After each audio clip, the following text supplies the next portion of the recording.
শেখ হাসিনার ক্যাবিনেটেও দেখতাম, এখনও দেখতেছি, এই যে বিভিন্ন জায়গায় আপনার সরকারি আয়োজনে যে মুক্তা পানির বোতল, এটা আমার আব্বার সময় তৈরি করা উদ্যোগ। আচ্ছা, এবং এই মুক্তা নিয়েও ওনার বিরুদ্ধে অনেক, যে মুক্তা ওনার মেয়ে বোধ হয়, আচ্ছা, উনি এই নামে নামকরণ করেছেন।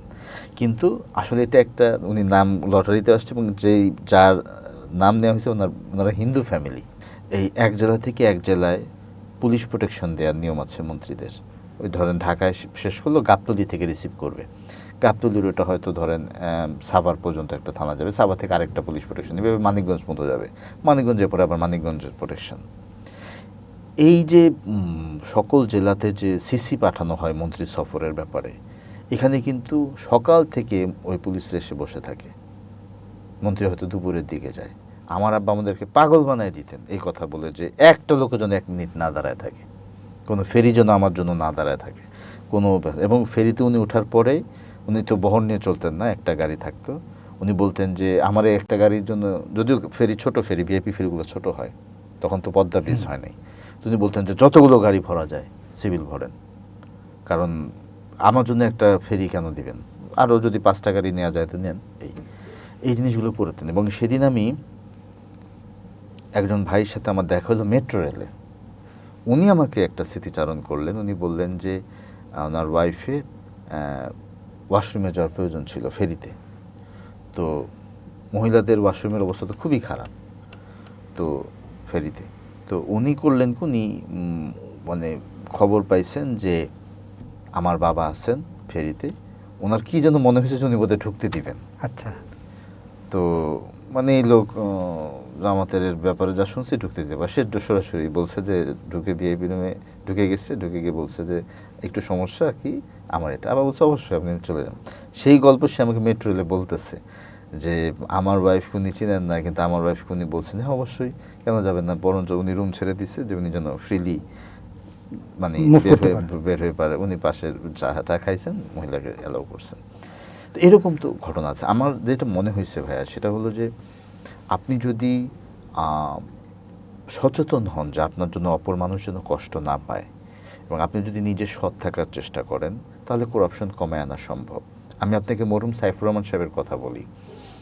মরহুম সাইফুর রহমান সাহেব অর্থমন্ত্রী, জি, আমি হজ করেছি। আচ্ছা, উনি আমাকে পরিষ্কার বলছেন যে তোমার আব্বা কোনো জায়গায় টাকা চাইলে আমি না করি না। ভাই, আমি টাকা দিতে আমার সমস্যা নেই, এইভাবে বলতেন, টাকা দিতে আমার সমস্যা নেই, কিন্তু আমি যেই টাকা দিব, যে এডিপি, আমার কথা এডিপি মানে অ্যানুয়াল ডেভেলপমেন্ট প্রোগ্রাম, যেটা বাস্তবায়ন করে আর কি, বার্ষিক সেইটা আমাকে তোমার আব্বার এখানে 70% উপরে বাস্তবায়ন হয়ে যায় অনেক আর্লি, অন্যরা যেখানে 30%ই পার করতে পারেন, আমি তাহলে টাকা দিতে অসুবিধা কি।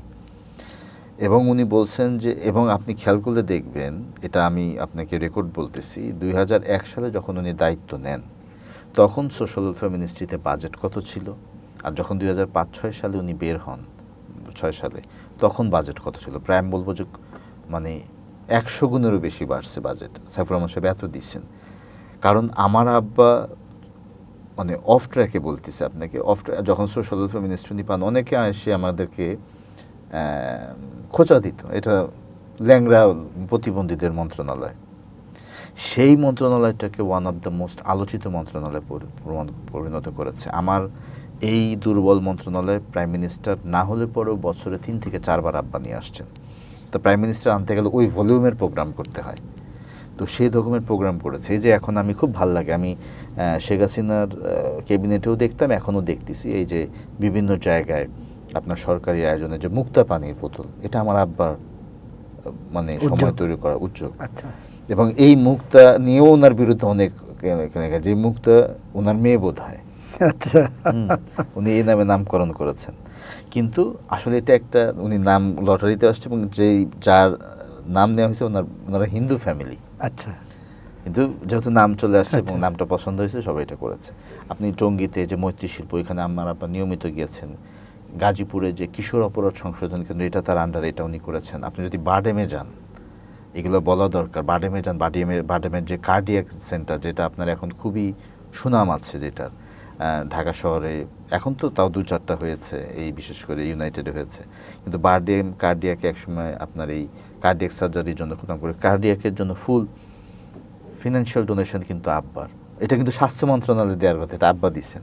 আপনি মগবাজারে ওয়ার্ল্ড স্টিল গেটের যে ঢাকা কমিউনিটি হাসপাতাল আছে ওইটাতে ঢুকবেন, এখন তো নামকরণও ভেঙে ফেলছে, এই সকল নাম ফলকে আব্বার নাম ছিল, প্রচুর পরিমাণ টাকা দিয়ে দিয়ে করেছেন। সুতরাং মানে উনি ওনার কাজের বাহিরেও মানে ওনার যতটুকু জায়গায় যত জায়গাতে কাজ করার সুযোগ আছে উনি কাজ করেছেন, এবং কিছু প্রিন্সিপাল উনি নিয়ে আসার চেষ্টা করেছিলেন যেগুলো আসলে নতুনত্ব আছে, যেগুলো আপনার, কারণ ধরেন বাইরের দেশে কিন্তু আমাদের দেশে যেমন যে বললাম মানুষ খোঁচা দেয় বা একটু নেগেটিভলি বলে, তির্যকভাবে বলে, বাইরের দেশে কিন্তু সোশ্যাল ওয়েলফেয়ার মিনিস্ট্রি খুবই প্রেস্টিজিয়াস মিনিস্ট্রি, খুবই, কারণ এখানে সবচেয়ে বয়স্ক ভাতা, তারপর সোশ্যাল সেফটি নেট সহ সব বড় বড় যে কাজগুলো হয় এটা আপনারই হয়। আমরা যে হুইল চেয়ারে দিয়েছি ইনডোর স্টেডিয়ামের মতো জায়গায় প্রাইম মিনিস্টারকে নিয়ে আপনার এই হুইল চেয়ার দেওয়া হয়েছে, অন্ধদেরকে নিয়ে আবার ব্যাংককে সেমিনার করতে গেছেন, এবং তাদের সে বেল পদ্ধতিতে তাদের যে লেখালেখি সবগুলো মুখোপদির স্কুলে আমি ঘুরেছি আব্বার সাথে। তো তার যে কাজ সাভারে ভ্যালেরি টেইলরের ওখানে সিআরপিতে গিয়ে ডোনেশন করছেন, যত জায়গাতে করা যায় মন্ত্রণালয়ের কাজকে পরিধি করে। এখন তো এগুলো নামই দেখি না, আসলে শুনি না যে সমাজ কল্যাণ মন্ত্রণালয় সে অর্থে কোথায় কী আছে জানি না। সো এই জায়গাগুলো আমি বলবো যে বাংলাদেশে একটা আনপ্রেসিডেন্টেড নজিরবিহীন ছিল।